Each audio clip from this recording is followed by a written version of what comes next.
नमस्कार, CA7 news channel के नए बुलेटिन में आप सभी दर्शकों का स्वागत है।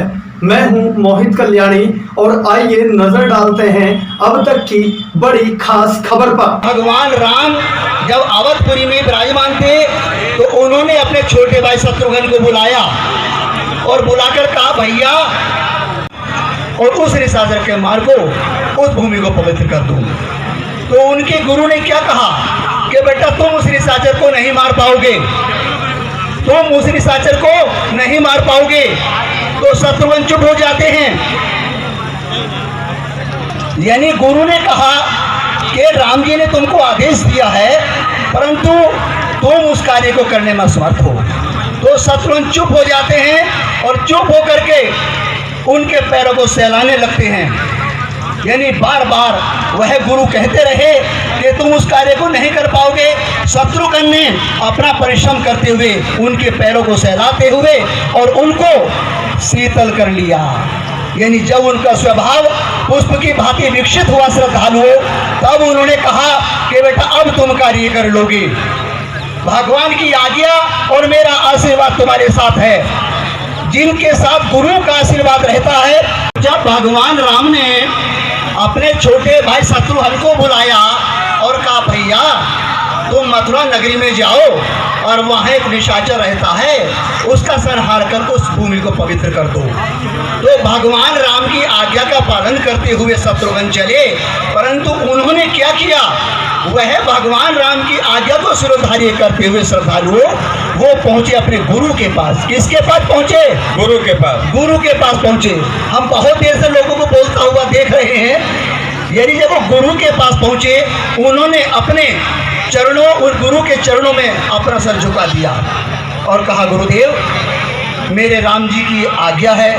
वो सामत होते हैं और वो विजय प्राप्त करते हैं। ठीक है बच्चों, तुमने संगठन को बनाकर तैयार किया है, लेकिन संगठन की जड़ की अभी आपको जानकारी नहीं है। संगठन तो सैकड़ों बनते रहते हैं और बिगड़ते रहते हैं, लेकिन संगठन की जड़ जब तक जड़ मजबूत नहीं होगी। यानी आप ये देखिए कि आप लोगों को ये जानकारी होनी चाहिए कि इस कश्यप शब्द को प्रबल किसने बनाया है और कश्यप शब्द को भगवान महर्षि कश्यप से किसने जोड़ा है। जब तक आप लोग इस मंच पर उनका स्थान नहीं देंगे, कोई बात नहीं, संगठन तो बनते रहेंगे। हम भी चाहते हैं कि हमारा जन्म इस कश्यप समाज में ही हुआ है और इसकी संस्कृति को हमने यहाँ से 50 साल पहले प्रकट किया है। जो हम आम आदमी की तरह मंच पर आते हैं और जब नेता आते हैं तो ये समाज चिल्लाता है। जिस समाज में गुरुओं का सम्मान नहीं होता, वो समाज कभी आगे नहीं बढ़ता है। तुम्हें बच्चों, प्यारे प्यारे बच्चों, तुम्हारे परिश्रम से हम लोग हर्षित हैं और हम चाहते हैं कि तुम परिश्रम अच्छा कर रहे हो, लेकिन तुम अब गुरु से शून्य हो, गुरु से शून्य हो। जिस डिस्ट्रिक्ट सहारनपुर से अभी ये बच्चा बोल रहा था, उस डिस्ट्रिक्ट सहारनपुर में 15, 16, 17 वर्ष पहले भगवान महर्षि कश्यप जी की कथा मेरे मुखारबंदी द्वारा प्रकट की गई थी, जो आज सहारनपुर में जागृति हुई है।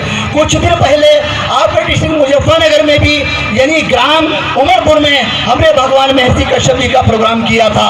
यानी भगवान महर्षि कश्यप जी की संस्कृति उतनी कमजोर नहीं है। जिस दिन आप लोगों ने भगवान महर्षि कश्यप जी की संस्कृति को उठा लिया और भगवान महर्षि कश्यप की संस्कृति में आप लोग छत्र छाया में आ गए, तो आप जान लीजिए कि आपका कल्याण अवश्य हो जाए। गुरुओं को सम्मान देना शुरू करो। बिना गुरुओं के कोई भी आप सफलता प्राप्त नहीं कर सकते। मैं इस युवा दल से, युवा बच्चों से निवेदन करता हूं कि आप लोग अपने आप में धैर्य धारण करते हुए, अभी हम देख रहे थे, अगर कोई बच्चा गलत बोल रहा है तो हम उसको समझाते हैं। यानी जो हमारा स्थापना करती उस व्यासासन पे अपने एक संत को विराजमान किया, तो तुम्हारी सफलता को किसी की औकात इस देश के अंदर नहीं है जो सफलता तुम्हारी रोक पाए।